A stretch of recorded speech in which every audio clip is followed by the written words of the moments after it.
Ladies and gentlemen, boys and girls, organics of all ages, I'm Double R, and in this video we are going to talk about their name, Captain Power and the Soldiers of the Future.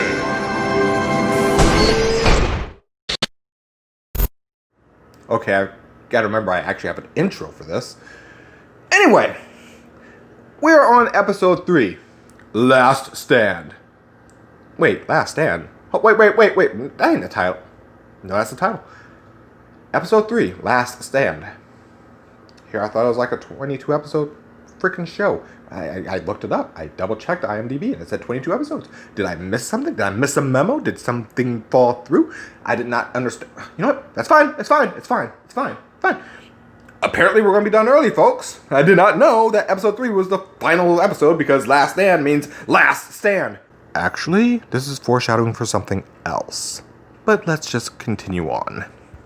So, opening scene happens to be the combat scene because, of course, you are trying to sell toys.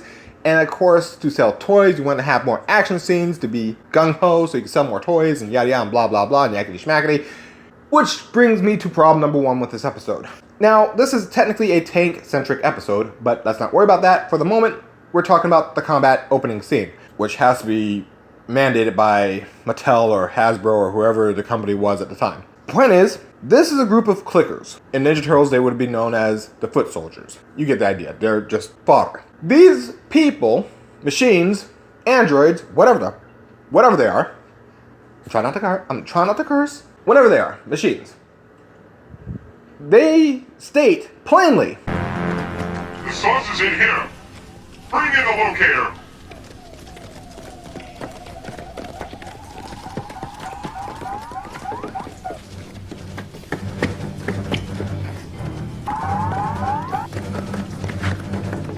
Distance! 40 degrees and closing. Circle the perimeter. Obliterate Captain Power and his men upon my order. Move it! Yeah, Captain Power and his crew are in the area. They know this. This is the same crew that whips one of their generals, Sauron. It's evident that Sauron has been whooped before because Sauron had Captain Power in shot of digitization range, and apparently he was in range of crusading distance.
He was in crusading distance. They crusaded and took him down. First episode. And yet, here's a bunch of foot soldiers with nowhere near the same level of firepower or regeneration, and they're saying, "Obliterate Captain Power and his men upon my order. Move it!" Right. Let's send a bunch of level 1s to fight a bunch of level 80s. Let's see how well that works. Holy crap, man. Well, the disparity isn't that high. It's more like a level 20 versus a level 56. Whatever. You get the idea. Anyway, the reason why I actually have a problem with this is because the clickers, they have a transmitter. They have something that could be taken. And yet they're walking into a big place. Machines are dumb in this one. Machines aren't exactly the brightest crowns in the box. It's a trap. The last time I had to tell someone it's a trap, it was...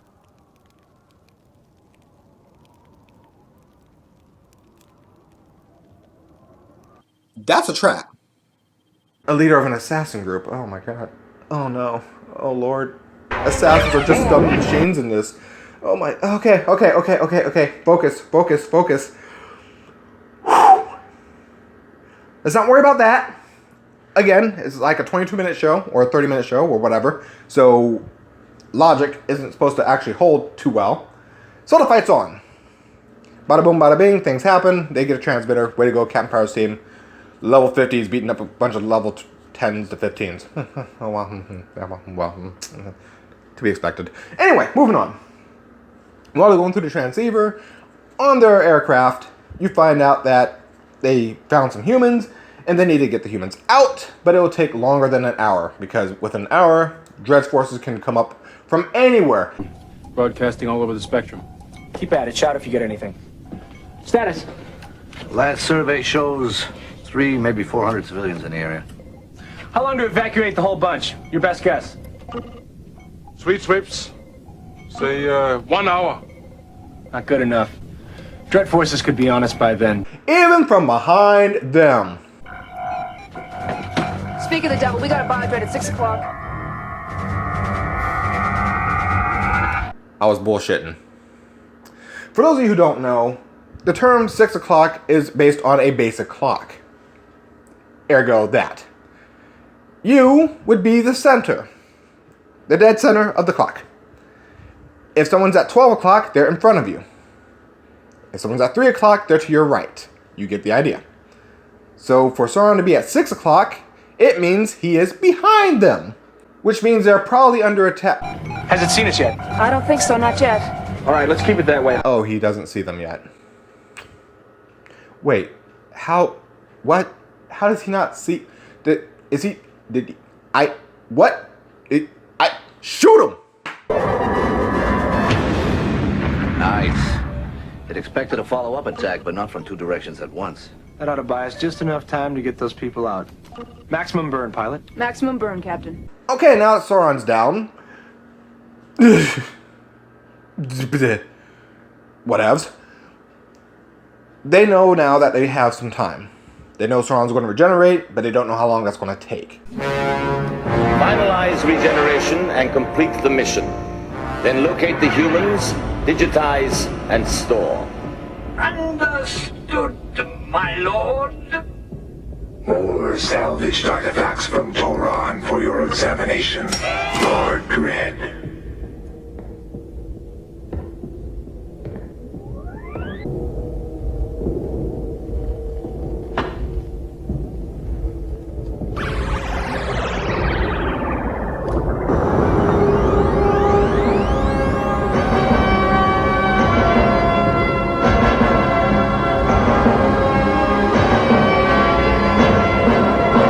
Fine, dandy. So they go down to find the humans. You get to the settlement, they check it over, and you meet...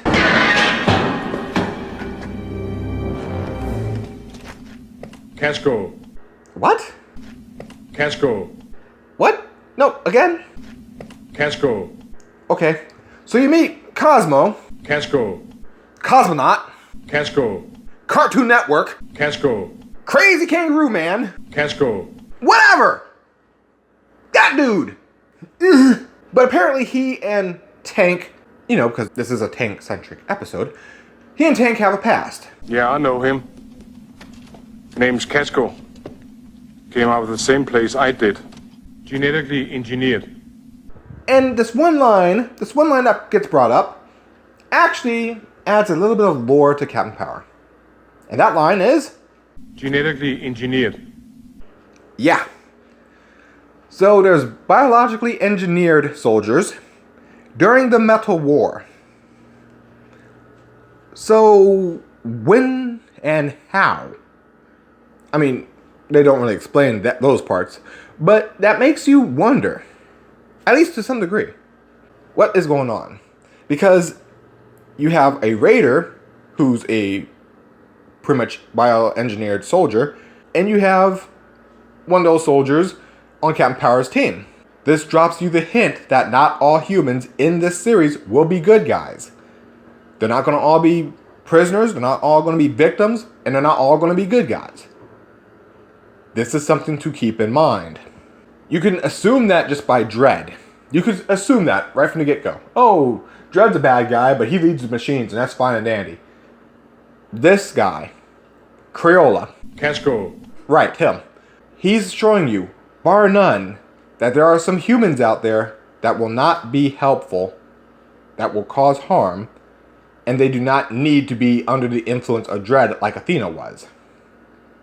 You get what I'm saying? So this one episode drops you both of these hints. There's deeper things in the lore that you expect there to be, and humans are not all going to be good or helpful. Here we are. So the proposition is simple. He's got plastic wired to the door. Where are you? We're Sorry. I'm dead. Do we deal? What do you want? From you, nothing. It's him I want. We have an old score to settle, don't we? Here's the deal. I'll release the hostages before the bomb goes off. On one condition, that you come out and face me, one-on-one, without the armor. Think about it, but not too long. Tank has to fight Crumpet, Casco. right, him, because Cracker over here, Casco. right, him, wants to test his Kool-Aid strength, Casco. right, him, against Tank. Pretty straightforward. So they go to talk. Of course, Tank says he'll do it. Captain Power brings up a very straightforward and obvious point. Captain. Negative, Tank. It's too dangerous. What if we tell him about the biodread? He wouldn't believe us. Even if it did, it wouldn't matter. He's crazy. Captain, you got to let me do it.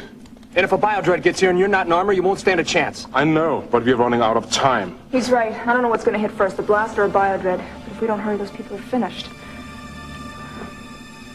All right. Meanwhile, we'll try to find the hostages ourselves. But the second we do, we're coming to get you. You got it?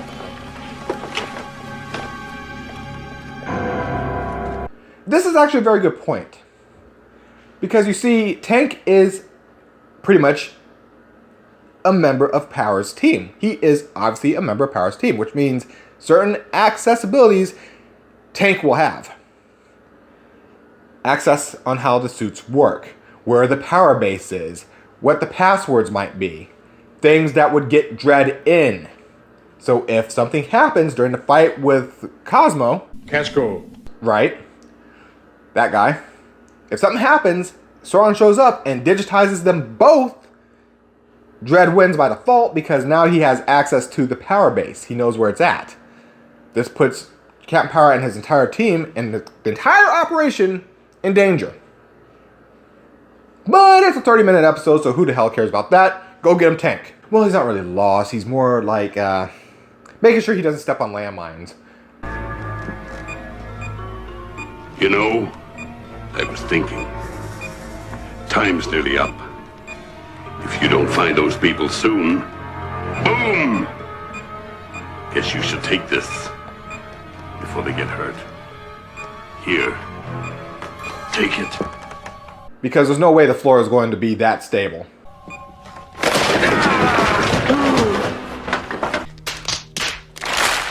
Tank! Come on, man! You couldn't have... Are you... Anyway, with the prisoners still being prisoners, it is up to Scout and... Well, Scout and Pilot both are trying to find the prisoners by working through the walkie-talkie communicator thing that Crumpet. Casco. Fine. So Creek over here, Casco.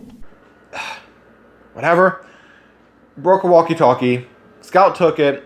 They're trying to retroactively reverse engineer the signal, which they end up doing partway through. So, of course, Power and Hawk goes out there to recover them. This way, Pod has time to power up the ship. Scout can keep an eye out for them.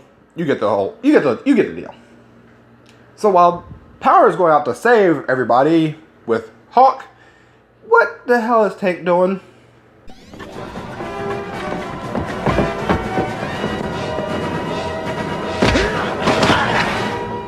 Welcome back to the real world. Time. How much time is left? 5 minutes. But I decided, why wait? One little push of the button, and bye-bye. And I wanted you to see it happen. I swear, Tank is taking no damage. Tank is a natural tank without his armor. What the blue hell? Anyway. Let them go. They're not important. It's me you want. Noble, right to the end. Sad, really. You've lost the killer instinct. If I didn't know better, I'd say you were holding back.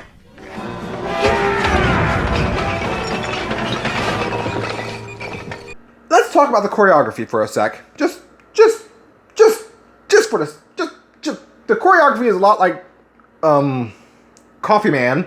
Casco. Right, him. Like his acting.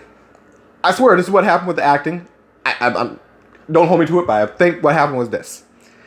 The person hired him and said, "You're going to be a villain for this episode." The guy goes, "Cool." He takes the script. He goes home. He reads the script. Turns on an episode of Captain Power so he sees what he's into. Actually, what the show is. Sees that it's like a superhero show. He goes, "Okay. I know how I'm going to spin this." They do a table read. It goes simple. Boom, boom, boom, boom, boom. They just read the lines. Yada, yada, yada. This is how it works. Blah, blah, blah, blah, blah. Here's your marks. Go here. Do this, that. Okay, cool. No problem. Then it came time to record. And they're like, okay, we only got like one real shot to do this because of all the armor and all the time it takes to get people into this stuff and people out of this stuff. We just got one run for this part. Just go ahead and do it. So Homeboy comes out and acts. From you, nothing. It's him I want. We have an old score to settle, don't we? Here's the deal. I'm sorry. I fucking love that scene. I'm sorry. I love it. I love it only on the fact that... Anyway, let's move on. Tank and Captain Kangaroo over here. Casco. Right, him. They finish their fight. And Sauron magically appears because, I guess he knew? Well, it's been about an hour. Anyway. You lose. Tank, we got him. Come on. Sauron's on the way. We have to clear out now. No, Casco. You lose. Quick, let's fight.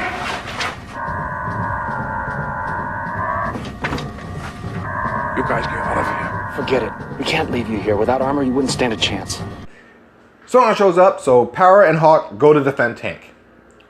Makes sense. Tank gets shot, he gets wounded. Then they'd have to sit there and try to fight Sauron. That would take some time. Could cause some major problems. And if they lose that fight, Sauron could digitize Tank. Problem. Like stated before, Dredd gets a hold of Tank, still has access to the power base because he would know the location, knows the passwords, yada, yada, yada, blah, blah, blah. You get the idea. So they guard Tank, logically. Because that's the first thing you do as a DPS, you protect the tank. Anyway, as they're starting to flee, but he screams out that he lost. And the guy goes, "No, you lost."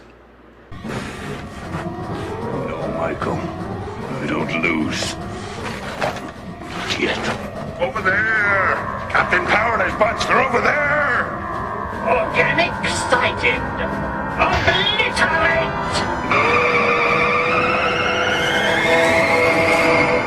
Now, what did he think was going to happen when he yelled at Sauron? What did he... Who... I can see how some of these enhanced humans lost the fights if they did stupid crap like that. Well, now we're not going to get any more Nicolas Cage levels of insanity. I swear, if they had the money, they could have gotten Nicolas Cage for this role. I mean, Nicolas Cage has his freakouts when something doesn't make sense or something is insane in the movie or whatever. So if you have a movie where he has zero freakouts, anything that was stupid was not near him enough to where he would actually have fun jumping in and going ham. This dude, this actor, love him for it. But because you could tell he's just having a fun time. He's just going ham. They're like, why not? I'm a villain. I'm gonna go ham. Anyway. So you find out from Tank that dealing with Cherry Cola over there. Casco. Right. That guy. Who's now digitized, by the way. No, I'm not kidding. And I don't think you ever see him again. Sadly. It would have been fun, but whatever. But you've learned from Tank that dealing with him was a dark part of his past.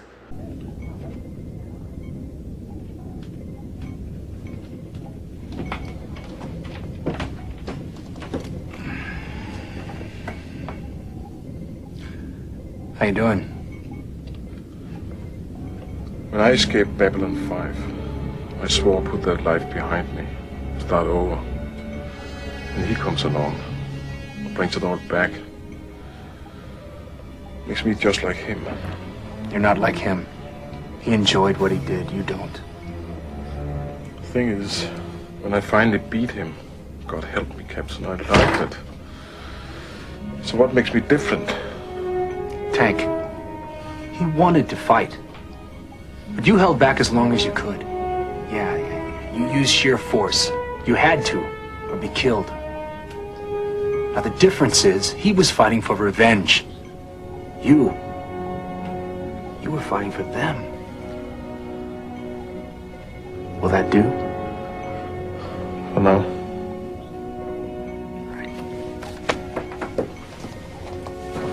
And of course, Power gave as much of a pep talk as you could within a 22 to 30 minute episode, and you're on the last 60 seconds. But that is Last Stand. For those of you who didn't quite get the hint, Last Stand meant Last Stand for Creed. Casco. Okay, that's... You can keep saying his name if you want, but he's digitized. I mean, if anything, the only thing that would have made this episode even more hilarious for me is if Captain Power threw out that patented ninja star. That thing! And I would have laughed. I would have fell over laughing. I would have died, metaphorically. But he did it, and we had a Tank-centric episode. And you learned a little bit about the fact that Tank is not exactly a normal human being.